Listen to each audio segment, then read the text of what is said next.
भाषा और व्याकरण, लैंग्वेज एंड ग्रामर। अध्यायगत बिंदु। भाषा, सांकेतिक भाषा, राष्ट्रभाषा, संपर्क भाषा, उपभाषा। भाषा के प्रकार, मातृभाषा, राजभाषा, बोली, लिपि।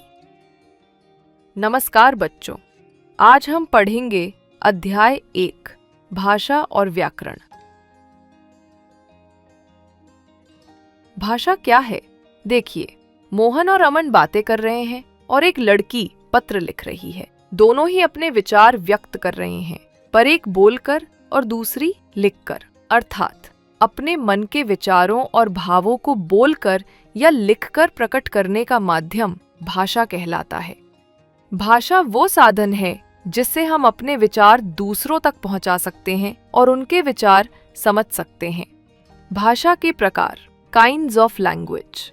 भाषा के 2 मुख्य रूप होते हैं, मौखिक भाषा, वर्बल लैंग्वेज, लिखित भाषा, रिटन लैंग्वेज।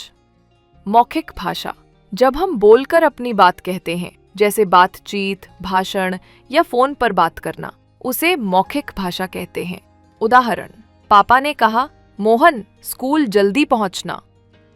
लिखित भाषा, जब हम अपने विचारों को कागज पर लिखते हैं या किसी संदेश, पत्र, समाचार में व्यक्त करते हैं तो उसे लिखित भाषा कहते हैं। उदाहरण, शिखा ने आगरा यात्रा का अनुभव लिखकर सबको बताया। भाषा के अन्य रूप, सांकेतिक भाषा, साइन लैंग्वेज, जिसमें संकेतों के माध्यम से विचार व्यक्त किए जाते हैं, जैसे ट्रैफिक पुलिस का हाथ उठाना या सिर हिलाकर हाँ कहना। मातृभाषा, मदर टंग, जो भाषा हम अपने परिवार से सबसे पहले सीखते हैं उसे मातृभाषा कहते हैं, जैसे हिंदी, पंजाबी, मराठी आदि। राष्ट्रभाषा, नेशनल लैंग्वेज, जिस भाषा को देश के अधिकांश लोग बोलते हैं और जो देश की एकता का प्रतीक होती है। भारत की राष्ट्रभाषा हिंदी है। राजभाषा, ऑफिशियल लैंग्वेज, वो भाषा जो सरकार के कार्यों में प्रयोग होती है। भारत की राजभाषा हिंदी है, जिसका लेखन देवनागरी लिपि में होता है। संपर्क भाषा, कॉन्टैक्ट लैंग्वेज, वो भाषा जो देश के विभिन्न हिस्सों के लोगों के बीच संपर्क का माध्यम बनती है। भारत में हिंदी और अंग्रेजी दोनों संपर्क भाषाएं हैं। भारत की मान्यता प्राप्त भाषाएं, भारतीय संविधान के अनुसार भारत में 22 भाषाओं को मान्यता दी गई है, जिनमें हिंदी, संस्कृत, मराठी, बंगाली, तमिल, तेलुगु, उर्दू, पंजाबी, गुजराती आदि शामिल है। बोली और उपभाषा, डायलेक्ट एंड सब लैंग्वेज, किसी सीमित क्षेत्र में बोली जाने वाली भाषा को बोली कहते हैं।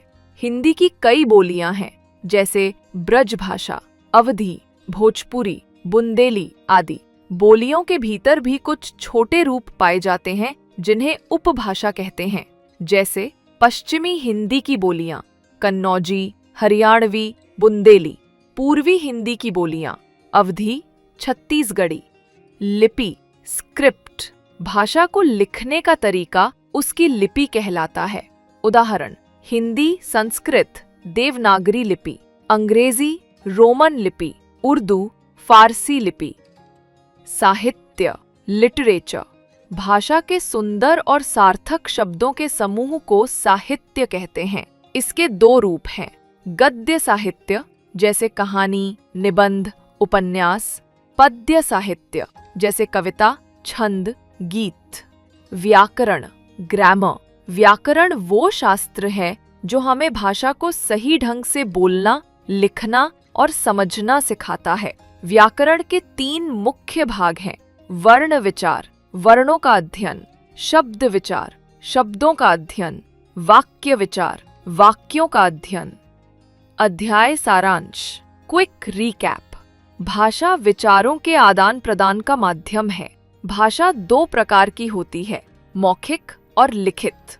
अन्य रूप, सांकेतिक भाषा, मातृभाषा, राष्ट्रभाषा, राजभाषा और संपर्क भाषा।